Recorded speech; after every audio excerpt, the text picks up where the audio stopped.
இந்த பதிவு முழுக்க முழுக்க ஒரு எஜுகேஷன் பர்பஸ்க்காக தான். இந்த நிகழ்ச்சியில பங்கு சந்தை ஆலோசகர் சொல்ற கருத்துக்கள் பங்குகள் பற்றிய ஒரு சிறிய புரிதலுக்காக மட்டும்தான். எந்த ஒரு பங்கு சந்தை ஆலோசகராலையும் 100% மார்க்கெட்டையோ பங்குகளை பற்றியோ கணிக்க முடியாது அப்படிங்கறத மனசுல வச்சுக்கோங்க. இந்த நிகழ்ச்சியில சொல்லப்படுற கருத்துக்களை வச்சு ஸ்டாக்ஸை வாங்குறதுக்கோ விற்கிறதுக்கோ தயவு செய்து முயற்சி பண்ணாதீங்க. ஃபாரின் போர்ட்ஃபோலியோ இன்வெஸ்டர்ஸ் சொல்லுவோம் எஃபிஐ, அவங்க சில செக்டர்ஸ்ல இருக்கக்கூடிய ஷேர்ஸை வந்து செல்லிங் பண்ணியிருக்காங்க. அதுல மெயினாக இருக்கிறது யாருன்னு பார்த்தீங்கன்னா financials and oil and gas. 1 லட்சம் கோடிக்கு மேலே அதுதான் வந்து விட்டுருக்காங்க. அதே மாதிரி டாலருடைய மதிப்பு வந்து பார்த்தீங்கன்னா உயர்ந்து கொண்டே போகிறது ஒரு பெரிய விஷயம். ரூபாயோட மதிப்பு வீழ்ச்சி அடைஞ்சிட்டே இருக்குது. இதை கண்ட்ரோல் பண்ண கொஞ்சம் ஆரம்பிச்சாங்கன்னா அட்லீஸ்ட் நம்மளுடைய மார்க்கெட் வந்து கொஞ்சம் ரீபவுண்ட் ஆகும். இன்னும் எஃப்ஐஐஸ் பையிங் மோடுக்கு திரும்பவே மாட்டேங்கிறாங்க. எப்போ அவங்க பையிங் மோடுக்கு திரும்புகிறாங்களோ அப்பையும் கூட அது ஒரு வலுவான காரணம் நம்ம மார்க்கெட் அப் ட்ரெண்டுக்கு போகும் அப்படின்னு நம்ம எதிர்பார்க்கலாம். மெஜாரிட்டி ஆஃப் த கம்பெனிஸை ஃபாரின் இன்ஸ்டிடியூஷனல் இன்வெஸ்டர்ஸ் ப்ரெசென்ட்டாக செப்டம்பர்லேருந்து அவங்க செல்லிங் மோடில் தான் இருக்கிறாங்க. சில சமயம் பார்த்தீங்கன்னா ஐபிஓ கம்பெனிஸில் வந்து அதே அளவுக்கு அவங்க இன்வெஸ்ட்மெண்ட்டும் பண்ணியிருக்கிறாங்க. கட்டுமானத்தின் வலிமை, கட்டிடங்களின் பாதுகாப்பு, ஸ்ரீ துர்கா டிஎம்டி கம்பிகள்.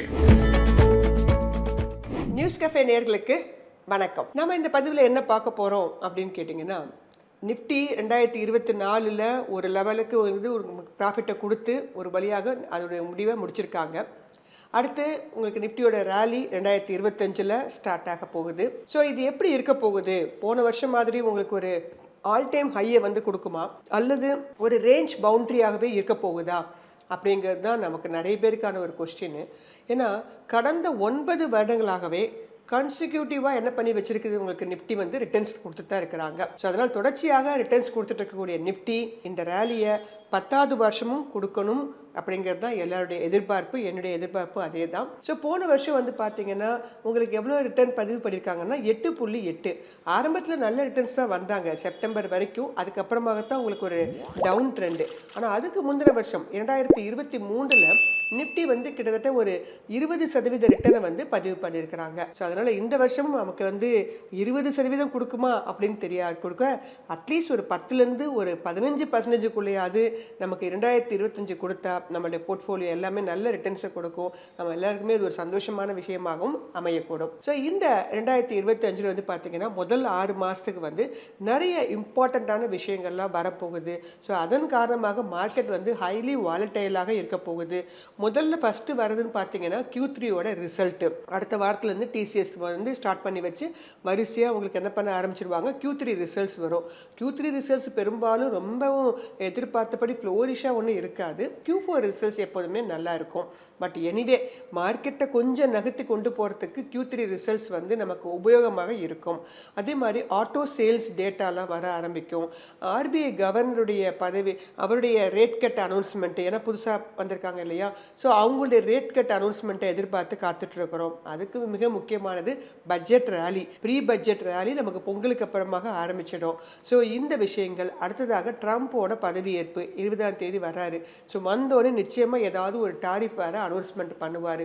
ஸோ அதனால் மார்க்கெட் வந்து ஒரு நல்ல ஒரு upside potential, downside potential இதெல்லாம் போகிறதுக்கான வாய்ப்புகளை எதிர்பார்த்து காத்துட்ருக்கு. அதனால் இன்ட்ராடே பிளேயர்ஸ் வந்து ஸ்ட்ரிக்டாக ஸ்டாப் லாஸ் வச்சுக்கிட்டு பண்ணுங்க, இல்லை ஹெட்ஜிங் ஆப்போசிட் டைரக்ஷனையும் கையில் எடுத்துக்கிட்டு பண்ணுங்க. ஏன்னா மார்க்கெட் 2 சைடுமே உங்களுக்கு நல்ல மூமெண்ட்டை கொடுக்கக்கூடிய வாய்ப்புகள் அதிகம். அதனால் இன்ட்ராடே பிளேயர்ஸுக்கோ ஆப்ஷன் ஸ்டேட்டஸ் எல்லாருக்குமே வந்து ஒரு நல்ல வாய்ப்பாக இருக்கும். ஏன்னா வாலட்டைல் அதிகமாக இருந்தால் தானே நல்லது. அதன் காரணமாக நிஃப்டியோட பிஇ ரேஷியோன்னு பார்த்தீங்கன்னா அந்த 15 to 20 அந்த ரேஞ்சுக்குள்ளே இருந்தாலே கூட ஓரளவு எக்ஸ்பென்சிவாக தான் இருக்குது அப்படின்னு சொல்லுவோம். பிலோ 15க்கு கீழே வந்தால் தான் உங்களுக்கு எக்ஸ்ட்ரீம்லி வந்து சீப்பாக இருக்குது அப்படின்னு சொல்லுவோம். இப்போ வரைக்கும் கொஞ்சம் ஒரு ஓவரளவு வேல்யூடாக தான் இருக்கிறாங்க அப்படின்னு சொல்ல முடியும். பிசிஆர் ரேஷியோவும் பார்த்தீங்கன்னா ரொம்ப வந்து பயமுறுத்துகிற மாதிரிலாம் உங்களுக்கு இல்லை. ஸோ அதன் காரணமாக டவுன் ட்ரெண்ட் அப்படிங்கிறது, அதாவது நிஃப்டியோட சப்போர்ட் லெவல் 23,500க்கு வந்துட்டு என்ன பண்ணுது, மார்க்கெட்டு ரீகெயின் ஆகுது. அதனால் 23,500 உடைக்காத வரைக்கும், நிஃப்டியோட லெவல்ஸ் உடைக்காத வரைக்கும் நமக்கு பெருசாக உங்களுக்கு பிரச்சனை இல்லை. அந்த 23,000 இன்னும் சொல்ல போனால் 23,000ங்கிறது ஒரு மேஜிக்கான ஒரு நம்பர்.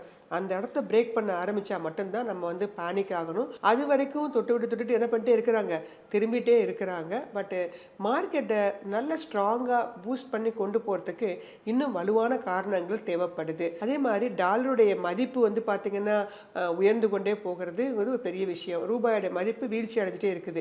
இதை கண்ட்ரோல் பண்ண கொஞ்சம் ஆரம்பிச்சாங்கன்னா அட்லீஸ்ட் நம்மளுடைய மார்க்கெட் வந்து கொஞ்சம் ரீபவுண்ட் ஆகும். அதே மாதிரி கேபிட்டல் எக்ஸ்பெண்டிச்சர் நிறைய கொடுக்குறாங்க பட்ஜெட்டில் அப்படிங்கிற ஒரு விஷயம் வந்துச்சு அப்படின்னா உங்களுக்கு மார்க்கெட்டுக்கு ஒரு நல்ல ஒரு பூஸ்ட் தரக்கூடிய விஷயங்கள். அதனால் வலுவான காரணங்கள் இல்லாததுனால திருப்பி மார்க்கெட் வந்து பழைய இடத்துக்கே அது வந்து திரும்புது. பத்தாவதுக்கு இப்போ வைரஸ்னால வரக்கூடிய வதந்திகள் இதெல்லாம் தான் வந்து மார்க்கெட்டை வந்து வீக்கனிங் பண்ணுது.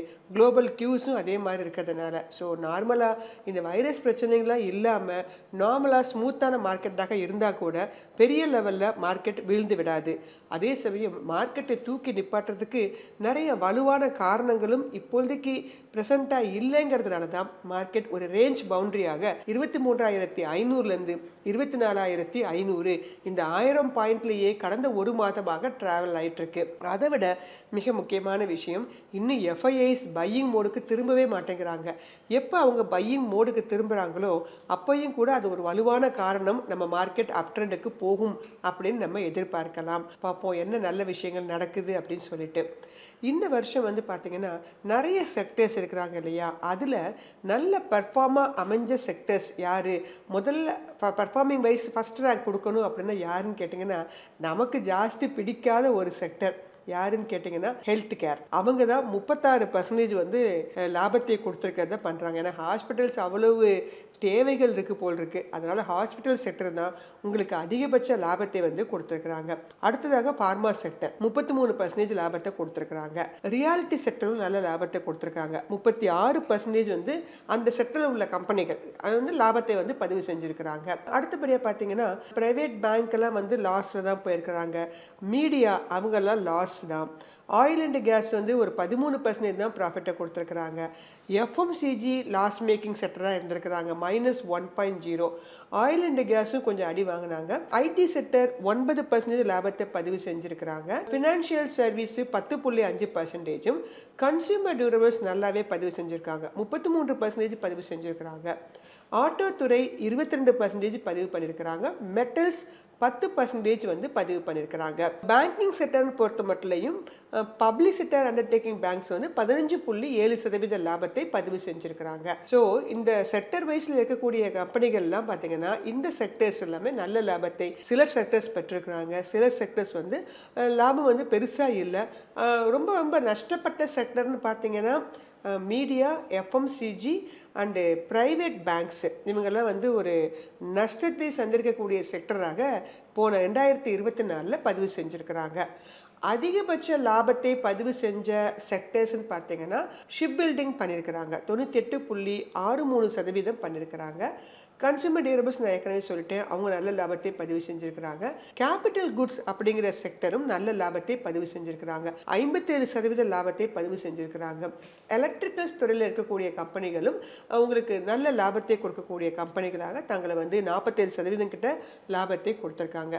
நம்ம ஏன் இதை பார்க்கணும் அப்படின்னு சொன்னோன்னா எந்த செக்டருக்கு அதிகமான அளவுக்கு தேவை இருந்திருக்கு, எந்த செக்டர்கள் வந்து ரொம்ப லாஸ் மேக்கிங் செக்டராக இருக்கிறாங்கிறத நீங்கள் எப்போதுமே தெரிஞ்சு வச்சுக்கணும். ஏன்னா நம்ம லாஸ் மேக்கிங் செக்டரில் இருக்கக்கூடிய கம்பெனிகள் நிறைய வாங்கி வச்சுக்கிட்டு அது நமக்கு ஷேர்ஸ் ஏறலன்னு சொன்னால் நல்லா இருக்காது.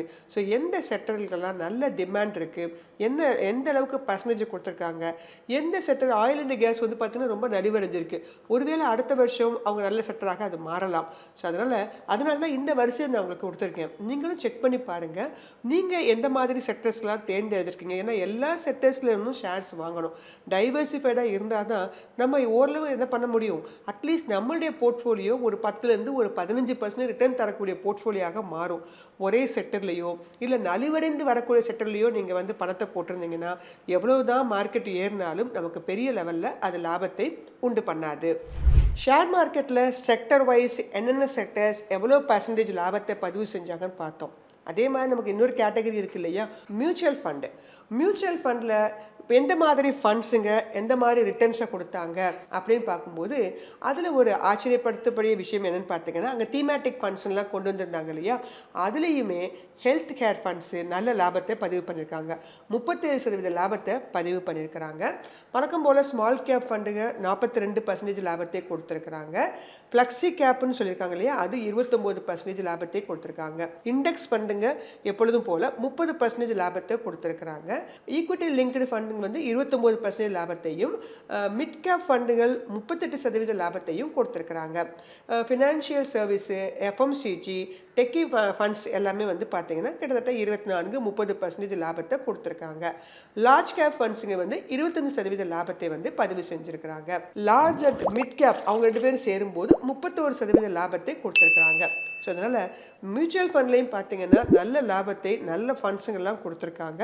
ஸோ அங்கேயும் நீங்கள் தேர்ந்தெடுக்கும் போது ஒரே ஃபண்டில் பணத்தை போடாமல் different funds large and mid cap அப்படி கம்பைன்டு பண்ணி நீங்கள் போடலாம். இண்டெக்ஸ் ஃபண்டு அந்த மாதிரி நீங்கள் தேர்ந்தெடுக்கலாம். மல்டி கேப் ஃபண்டு தேர்ந்தெடுத்து பாருங்கள். ஃப்ளெக்ஸி கேப் ஃபண்டு தேர்ந்தெடுத்து பாருங்கள். ஏன்னா ரிஸ்கே அதிகமாக இருக்கக்கூடிய ஸ்மால் கேப் ஃபண்டிலே நிறைய பணத்தை போட்டுடாதீங்க.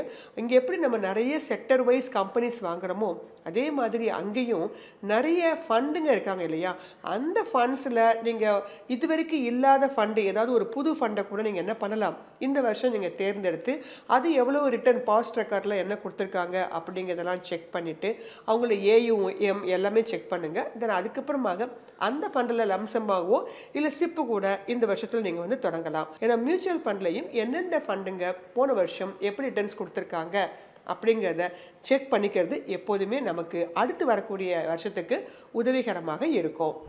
அடுத்து நம்ம செக்டர் வைஸ் பார்க்கும்போது ஃபாரின் இன்ஸ்டிடியூஷனல் இன்வெஸ்டர்ஸ் அதிகப்படியான சில செக்டர்ஸை வந்து ஷேர்ஸை வந்து செல் பண்ணியிருக்காங்க. அவங்க என்னென்ன செக்டர்ஸை வந்து உங்களுக்கு பை பண்ணியிருக்காங்க, என்னென்ன செக்டர்ஸை வந்து செல் பண்ணியிருக்காங்க அப்படின்னு தெரிஞ்சிச்சு அப்படின்னா நமக்கு அது கொஞ்சம் உதவியாக இருக்கும். அவங்க 2024 அதிகமாக வாங்கின செக்டர்ஸ் என்னன்னு கேட்டிங்கன்னா கன்சூமர் டியூரபிள்ஸ் அப்படிங்கிற செக்டர் வாங்கியிருக்காங்க, ரியாலிட்டியில் இருக்கக்கூடிய சில கம்பெனிஸ் வாங்கியிருக்காங்க, கேபிட்டல் குட்ஸ் வாங்கியிருக்காங்க, ஹெல்த் கேர் வாங்கியிருக்காங்க, டெலிகாம் செக்டர் வாங்கியிருக்காங்க. அதனால தான் அதில் உள்ள துறைகள் சம்மந்தப்பட்ட கம்பெனிகள் எல்லாமே நல்ல ஒரு ரிட்டர்ன்ஸை வந்து கொடுத்துருக்காங்க. அதே மாதிரி ஃபாரின் போர்ட்ஃபோலியோ இன்வெஸ்டர்ஸ்னு சொல்லுவோம் எஃபிஐ, அவங்க சில செக்டர்ஸில் இருக்கக்கூடிய ஷேர்ஸை வந்து செல்லிங் பண்ணியிருக்காங்க. அதில் மெயினாக இருக்கிறது யாருன்னு பார்த்தீங்கன்னா financials and oil and gas 1 லட்சம் கோடிக்கு மேலே அதுதான் வந்து விட்டுருக்காங்க. அடுத்ததாக எஃப்எம்சிஜி, ஆட்டோமொபைல், இதில் இருக்கக்கூடிய சில ஷேர்ஸ் எல்லாம் என்ன பண்ணியிருக்காங்க கண்டினியூஸாக அவங்க செல்லிங் பண்ணிட்டு இருக்காங்க. மெஜாரிட்டி ஆஃப் த கம்பெனிஸை ஃபாரின் இன்ஸ்டிடியூஷனல் இன்வெஸ்டர்ஸ் ப்ரெசண்ட்டாக செப்டம்பர்லேருந்து அவங்க செல்லிங் மோடில் தான் இருக்கிறாங்க. சில சமயம் பார்த்தீங்கன்னா ஐபிஓ கம்பெனிஸில் வந்து அதே அளவுக்கு அவங்க இன்வெஸ்ட்மெண்ட்டும் பண்ணியிருக்கிறாங்க. ஸோ அதனால் மாதம் நீங்கள் கொஞ்சம் செக் பண்ணிங்கன்னா இதெல்லாமே உங்களுக்கு இன்டர்நெட்டில் அவைலபிள். ஃபாரின் இன்ஸ்டிடியூஷனல் இன்வெஸ்டர்ஸ் எந்த ஷேர்ஸ்லாம் தங்களுடைய பங்களிப்பை குறைச்சிருக்கிறாங்க, எதில் புதுசாக அதிகரிச்சிருக்கிறாங்க, இதை நம்ம தெரிந்து வைத்துக்கொள்வதன் மூலமாக அந்த செக்டரோ இல்லை அந்த செக்டரில் உள்ள துறைகளோ அது சம்மந்தப்பட்ட கம்பெனிகளோ உங்களுக்கு வளர்வதற்கான வாய்ப்புகள் உண்டு. அதே மாதிரி பார்த்தீங்கன்னா 2024 சில டாப் கெய்னர்ஸ் நிஃப்டியில் வந்து சில கம்பெனிகள் வந்து டாப் கெய்னர்ஸாக வந்திருக்கிறாங்க, சில கம்பெனிகள் வந்து டாப் லாசஸ் லிஸ்ட்டில் வந்திருக்காங்க. என்னுடைய வரிசையில் வந்து பார்த்தீங்கன்னா சில கம்பெனிகள் வந்து எனக்கு ஒரு மல்டி பேகர்ஸாக வந்து உருவாயிருக்கிறாங்க. அதில் சில கம்பெனிகள் நம்ம என்னென்னு பார்க்க போகிறோம். இந்த வருஷம் மல்டி பேகர்ஸாக உருவாக்கமான சில கம்பெனிகள் யாருன்னு பார்த்தீங்கன்னா சக்தி பம்ப்ஸ். அந்த கம்பெனி வந்து பார்த்தீங்கன்னா கிட்டத்தட்ட ஒரு 526% அதிகரித்து அவங்க ஸ்பிளிட்டெலாம் இப்போ ஆயிருக்காங்க. நல்ல அஃபோர்டபுள் விலையில் கிடைக்கிறாங்க, நல்ல லாபத்தை கொடுத்த கம்பெனியாக மாறி இருக்கிறாங்க. பிஜி எலக்ட்ரோபிளாஸ்ட் அந்த கம்பெனி எலக்ட்ரானிக் மேனுஃபேக்சரிங் செக்டர் துறையில் இருக்கிறாங்க. அவங்களும் பார்த்தீங்கன்னா 300% மேலே லாபத்தை கொடுத்துருக்காங்க. கேஃபின் டெக்னாலஜி அப்படிங்கிற கம்பெனி ஃபினான்ஷியல் டெக்னாலஜி இருக்கக்கூடிய கம்பெனி 214% மேலே லாபத்தை கொடுத்துருக்கு. ஜென்டெக் அப்படிங்கிற கம்பெனி டிஃபென்ஸ் செக்டரில் இருக்கக்கூடிய கம்பெனி, அவங்களும் நல்ல லாபத்தை 200% மேலே பதிவு செஞ்சிருக்கிறாங்க. நல்ல ஒரு மல்டி பேகர்ஸாக உருவாக்க பெற்றிருக்கிறாங்க. ஆரக்கிள் ஃபினான்ஷியல் அப்படிங்கிற கம்பெனியும் ஒரு நல்ல லாபத்தை கொடுத்த கம்பெனியாக இருக்கிறாங்க. ஸோ இந்த கம்பெனிகள் எல்லாமே வந்து பார்த்தீங்கன்னா ஒரு மல்டி பேகர்ஸாக போன வருஷத்தில் வந்து உருவாக்கம் அடைஞ்சிருக்கிறாங்க. டேட்டாஸ் அப்படிங்கிறது காமன், எல்லா இடத்துலையும் இருக்கக்கூடிய டேட்டாஸ் தான். அதில் எனக்கு தெரிஞ்ச சில டேட்டாஸை நான் உங்களுக்கு கொடுத்துருக்கேன். மல்டி பேகர்ஸ் அல்லாது நிஃப்டியில் இருக்கக்கூடிய சில கம்பெனிகள் ஒரு டாப் கெய்னர்ஸாக உருவாக்கமாயிருக்காங்க. நன்கு உங்களுக்கு அறிமுகமான நம்ம அடிக்கடி பேசிட்டு இருக்கக்கூடிய கம்பெனிகளான ட்ரெண்ட் அப்படிங்கிற கம்பெனி நல்ல லாபத்தை இந்த வருஷம் உங்களுக்கு பதிவு செஞ்சிருக்கிறாங்க. கிட்டத்தட்ட 132% லாபத்தை வந்து அந்த வாங்கி வச்சிருந்தவங்களுக்கு கொடுத்துருக்காங்க. மஹேந்திரா அந்த கம்பெனியும் 76% லாபத்தை கொடுத்துருக்கு. பிஇஎல் சொல்லக்கூடிய பாரத் எலக்ட்ரானிக்ஸ் 58% லாபத்தை பதிவு செஞ்சிருக்கிறாங்க. பாரதி ஏர்டெல்லும் உங்களுக்கு 54% லாபத்தை பதிவு செஞ்சிருக்கிறாங்க. சன் ஃபார்மா 47% லாபத்தை கொடுத்திருக்காங்க. நிப்டில உள்ள கம்பெனிகள் நல்ல அதிகபட்ச லாபத்தை கொடுத்த கம்பெனிகளாக இந்த கம்பெனிகள் நம்ம வந்து எடுத்துக்கலாம். அதே சமயம் அதே மாதிரி நிப்டியில் டாப் லாஸஸும் இருந்தாங்களா அப்படின்னு கேட்டிங்கன்னா இருந்தாங்க. அதில் வந்து இண்டஸ்இண்ட் பேங்க் முதல் வரிசையில் இருக்கிறாங்க. கிட்டத்தட்ட 40% நஷ்டத்தை வந்து சந்திச்சிருக்கு. ஏஷியன் பெயிண்ட்ஸ் 33% நஷ்டத்தை கொடுத்துருக்குது. நெஸ்லே இந்தியா 18% நஷ்டத்தை கொடுத்துருக்காங்க. டாடா கன்சூமர் ப்ராடக்ட்ஸ் 15% நஷ்டத்தை கொடுத்துருக்காங்க. ஆப்வியஸ்லி அதானி என்டர்பிரைசஸ் 15% நஷ்டத்தை வந்து கொடுத்துருக்காங்க. So Tata consumer, Nestlé India எல்லாமே பார்த்தீங்கன்னா ஓரளவு நஷ்டத்தை சந்தித்துள்ள கம்பெனிகளாகத்தான் பதிவு செஞ்சுருக்கிறாங்க. ஸோ இவங்க நிப்டியில் இருக்கக்கூடிய கம்பெனிகள் ஓவரால் லிஸ்ட் எடுத்தோம் அப்படின்னா சில கம்பெனிகள் நல்ல லாபத்தையும் சில கம்பெனிகள் ஒரு 40-50% நஷ்டத்தையும் கொடுத்துருக்குறாங்க. அந்த டிஃபென்ஸ் ரயில்வே செக்டர்லாம் நேரில் அதிகமாக சொல்லியிருக்கீங்க. அந்த மாதிரி செக்டர்ஸ்லாம் வந்து உங்களுக்கு ரேட்டு இறங்கியிருக்கே அப்படிங்கிற மாதிரி. ஸோ இந்த டிஃபென்ஸ் செக்டர், ரயில்வே செக்டருக்கெலாம் நிறைய ஆர்டர்ஸ் நீங்கள் செப்டம்பர்லேருந்து கவனிச்சிருந்தீங்கன்னா எந்த விதமான ஆர்டர் புக்கு, எந்த விதமான கவர்மெண்ட் புது சலுகைகள் எதுவுமே வரல. ஸோ இப்போ தான் ரீசெண்டாக டிஃபென்ஸ் செக்டருக்கு வந்து ஆர்டர் புக்ஸ் வந்து கிடைக்க ஆரம்பிச்சிருக்கு. ஆர்டர் புக் வந்திருக்கு அப்படின்னா அதை அவங்க எக்ஸிக்யூட் பண்ணி அதை அடுத்தவங்க வெளில கொடுக்கணும். ஒரு கப்பல் தயாரிக்கணும், இல்லை ஒரு பீரங்கிகள் தயாரிக்கணும். ஸோ என்ன பண்ணியிருக்காங்க, அதோட ரிசல்ட் என்ன, முதல்ல என்ன பண்ணியிருக்காங்க, முதலீடு தான் வந்திருக்கு. அதை வைத்து அவங்க என்ன பண்ணுறாங்க, அடுத்த குவார்ட்டரில் தான் அதெல்லாம் உங்களுக்கு ரிசல்ட்ஸ் கொடுப்பாங்க. அப்போ அது ப்ராஃபிட்டபுளாக வரும்போது தான் நமக்கும் அந்த ஷேர் விலைகள் ஏறும்.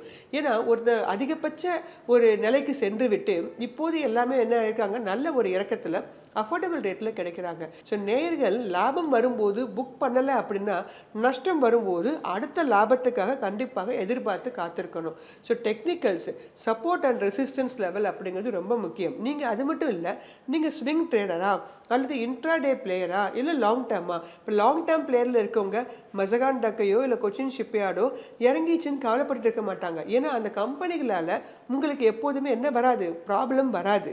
ஆனால் அந்த கம்பெனிகள் ஒரு லாபத்தை கொடுக்கும்போது நம்ம ஏன் புக் பண்ணுறது இல்லை? ஸோ லாபத்தை முதல்ல கொஞ்சம் பதிவு செஞ்சிங்கன்னா இந்த மாதிரி இறக்கம் வரும்போது உங்களுக்கு பிரச்சனை வராது. ஆனால் லாபம் வரும்போது இன்னும் லாபம் வரும் எதிர்பார்த்து காத்துட்டு இருக்கிறதுனால தான் திருப்பி இறங்கும் போது உங்களுக்கு அந்த விதமான ஒரு பேனிக்கே வருது. ஸோ இந்த கம்பெனிகள் எல்லாமே பார்த்தீங்கன்னா கொச்சின் ஷிப்யார்டாக இருக்கட்டும், உங்களுக்கு defence sector, shipbuilding sector தான் இந்த போன 2024 அதிகபட்ச லாபத்தை கொடுத்துருக்கிறதாக எல்லா இன்டர்நெட்லையுமே எல்லா வெப்சைட்லையுமே பதிவு செஞ்சுருக்கிறாங்க. அப்படி இருக்கும்போது அது உங்களுக்கு மட்டும் எப்படி நஷ்டத்தை கொடுக்கும் அப்படின்னா, நீங்கள் லாபம் வரும்போது புக் பண்ணலை அல்லது அது பீக்கில் இருக்கும்போது தான் போய் வாங்குறீங்க. எப்போதுமே எவர் டைம் ஹைல இருக்கும்போது வாங்கும்போது எப்போதுமே யோசிக்கணும். நான் நேர்களுக்கு சொல்றது எப்போதுமே அதான், 26,000 பாயிண்ட் தாண்டுதா அந்த சமயத்தில் வாங்கும்போது நம்ம மொத்தமாக ஒரே செக்டரில் இல்லை ஒரே கம்பெனிகளில் நம்மளுடைய போர்ஷனை வைக்கக்கூடாது. நம்ம பிரித்து நிறைய கம்பெனிகள் வாங்கணும் அப்படின்னா நஷ்டம் வரும்போதும் நமக்கு பெரிய லெவலில் கீழே இறங்கும் போதும் நமக்கு பெரிய லெவலில் பாதிப்பை உண்டு பண்ணாது. ஆனால் நம்ம என்ன பண்ணுறோம், மார்க்கெட்டில் அந்த கம்பெனிகள் நியூஸ் வந்து அது நிறைய ஏறின பிறகு அந்த இடத்துல போய் பை பண்ணுறீங்க. ஸோ செக்டரும் அதே மாதிரி தான். செக்டர் வைஸ் அந்த செக்டர் நல்ல பீக்கில் இருக்கும்போது வாங்கினீங்கன்னா அது ஷேர் மார்க்கெட்டாக இருக்கட்டும், கோல்டாக இருக்கட்டும், இல்லை கிரிப்டோவாக இருக்கட்டும், எதுவாக இருந்த போதிலும் ஓடி போய் பிடிக்கக்கூடாது. அப்படி பிடிச்சிங்கன்னு வச்சுக்கோங்களேன், திருப்பி அது என்ன பண்ணும், தன்னை ஆஸ்வாசிப்படுத்திக் கொள்வதற்காக இறங்க தான் செய்யும். அதனால் லெவல்ஸ் அப்படிங்கிறது ரொம்ப முக்கியம். யாருக்கு, ஸ்விங் ட்ரேடிங் பண்ணுறவங்களுக்கு. அதே மாதிரி டெய்லி ட்ரேடிங் பண்ணுறவங்க, ஃபியூச்சர் அண்ட் ஆப்ஷன்ஸ் பண்ணுறவங்க எல்லாம் லாபம் வரும்போதும் புக் பண்ணணும். அதே சமயம் ஷார்ட் அப்படிங்கிற விஷயமும் அங்கே இருக்குது. ஸோ அதன் காரணமாக மார்க்கெட் வந்து இப்போ தான் உங்களுக்கு வந்து என்ன பண்ணியிருக்காங்க, ஒரு சின்ன கரெக்ஷனை கொடுத்துருக்குறாங்க. கரெக்ஷன் அப்படிங்கிறது எப்போதுமே நல்லது. அப்போ தான் மறுபடியும் திருப்பி அதோடைய ரேலியை தொடங்கும் போது திருப்பி வேகமாக ஏறி நம்மளுடைய போர்ட்ஃபோலியோவும் பழைய நிலைமைக்கு வந்து ஓரளவு லாபத்தை அப்போதாவது நீங்கள் புக் பண்ணுங்கள். அப்படி பண்ணோம் அப்படின்னா நிச்சயமாக நம்ம வந்து இந்த மாதிரி நான் ஷேர்ஸ் வாங்கின பிறகு இறங்குது, நஷ்டத்தை கொடுக்குது அப்படின்னு கவலைப்பட வேண்டிய தேவையில்லை. ஃபண்டமெண்டலி ஸ்ட்ராங்கான கம்பெனிகள், நல்ல குட் புக் உள்ள கம்பெனிங்க, ஆர்டர் புக் உள்ள கம்பெனிங்க, டேட்டாஸ், பிஇ ரேஷியோ, இபிஎஸ், இந்த மாதிரி விஷயங்கள்லாம் பாருங்கள். அவங்களுடைய ப்ரமோட்டர்ஸ் ஹோல்டிங்ஸ், இப்படி எல்லா விஷயங்களையும் திறனாய்வு செய்து ஒரு கம்பெனியை வாங்கும்போது அந்த கம்பெனிகள் உங்களுக்கு பிரச்சனையை இயலாது. அப்படி இருக்கும்போது உங்களுக்கு ஷேர்ஸ் இறங்குது அப்படின்னா நீங்கள் என்ன பண்ணலாம், மறுபடியும் கொஞ்சம் வாங்கி, அதான் சிப்புன்னு சொல்லுவாங்க. இதே மியூச்சுவல் ஃபண்ட் மேனேஜர்ஸ்லாம் என்ன பண்ணுறாங்க, ஒவ்வொரு மாதமும் உங்களுக்கு வாங்கி வாங்கி ஆவரேஜ் பண்ணுறாங்க. அதனால தான் அவங்க ஏற்றத்துலேயே, அவங்களும் அதே மாதிரி தான், அவங்க ஏற்றத்துலேயும் வாங்கியிருப்பாங்க, இப்போ அதே கம்பெனி ஷேர் இறங்கும் போதும் வாங்கியிருப்பாங்க. ஆனால் தனிநபராக ரீட்டெயிலராக இருக்கிறவங்க என்ன பண்ணுறோம், ஒரு கம்பெனியை வாங்குகிறோம், அது மறுபடியும் இறங்கும் போது திருப்பி நம்ம வாங்குறதுக்கு ரொம்ப யோசிக்கிறோம், அல்லது லாஸ் புக்கிங் பண்ணிட்டு வெளில வந்துடுறோம். ஆனால் ஒரு ஃபண்ட் மேனேஜர்ஸ் இந்த மாதிரி ஆக்ட் பண்ண மாட்டாங்க. ஸோ ஒரு ஃபண்ட் மேனேஜர் மனநிலைமையில் இருந்து உங்களுடைய போர்ட்ஃபோலியோவை நீங்கள் தனிநபராக இருந்து அதை நீங்கள் என்ன பண்ணணும், கொஞ்சம் கொஞ்சமாக அதை வந்து மாடரேட் பண்ணோம் அப்படின்னா எந்த ஒரு சூழ்நிலை இறக்கமாக இருந்தாலும் சரி, அதை ஒரு வாங்கக்கூடிய வாய்ப்பாக கருதுறது, ஏறக்கூடிய சூழ்நிலையில் அதை ஒரு விற்கக்கூடிய வாய்ப்பாக கருதுறது, money management, risk management, time management, இதெல்லாம் ஒரு ரீட்டெயிலராக இன்வெஸ்ட் பண்ணுறவங்களுக்கும் ரொம்ப முக்கியம். இந்த இடத்துல எல்லாவற்றையும் தவற விட்டுட்டு அப்புறம் மார்க்கெட் எனக்கு இறங்கிடுச்சு, லாஸ் கொடுத்துருச்சுன்னு மார்க்கெட்டு மேலே பழிய தூக்கி போகிறதுல எந்த விதமான அர்த்தமும் இல்லை. ஸோ எல்லாத்தையுமே திறனாய்வு செய்யுங்க. ஒவ்வொரு வருஷம் முடிவுலையும் நம்ம எந்தெந்த கம்பெனிகள், உங்களுடைய கம்பெனிகள் எல்லாம் எடுத்து சீர்தூக்கி பாருங்கள், எவ்வளோ லாபத்தை கொடுத்துருக்கு, லாபத்தை வந்து பதிவு செய்யலாமா, ஏன்னா அடுத்து வந்து பார்த்தீங்கன்னா நம்ம டேக்ஸ் ஃபைலிங் பண்ணணும். ஸோ அதுக்கெல்லாம் ரெடி ஆகுங்க. போனஸ், டிவிடெண்ட் இதெல்லாம் கொடுக்கக்கூடிய கம்பெனிகள்லாம் வச்சுருக்கீங்களா, அதெல்லாம் செக் பண்ணுங்கள். இப்படி எல்லா விஷயமுமே உங்களுக்கு இன்டர்நெட்டில் கிடைக்குது. அப்படி இருக்கும்போது நல்ல கம்பெனிகளாகவும் நல்ல செக்டர்ஸாகவும் வரக்கூடிய 2025லையும் தேர்ந்தெடுங்க. ஏன்னா போன வருஷம் ஸ்மாராக இருந்த செக்டர் இந்த வருஷம் நல்ல செக்டராக மாறலாம், போன வருஷம் நல்ல செக்டராக இருந்த கம்பெனிகள் இந்த வருஷம் ஸ்மாரான கம்பெனிகளாக மாறலாம். எனவே நல்ல கம்பெனிகள், நல்ல செக்டரை நீங்கள் தேர்ந்தெடுத்தீங்க அப்படின்னா 2025 உங்களுக்கு ஒரு சிறந்த ஆண்டாக, நல்ல லாபத்தை தரக்கூடிய ஆண்டாக அமையும். நன்றி, வணக்கம். இந்த வீடியோ உங்களுக்கு பிடிச்சிருந்தா லைக் பண்ணுங்க, ஷேர் பண்ணுங்க, கமெண்ட் பண்ணுங்க, மறக்காம பெல் பட்டனை கிளிக் பண்ணிட்டு சப்ஸ்கிரைப் பண்ணிடுங்க.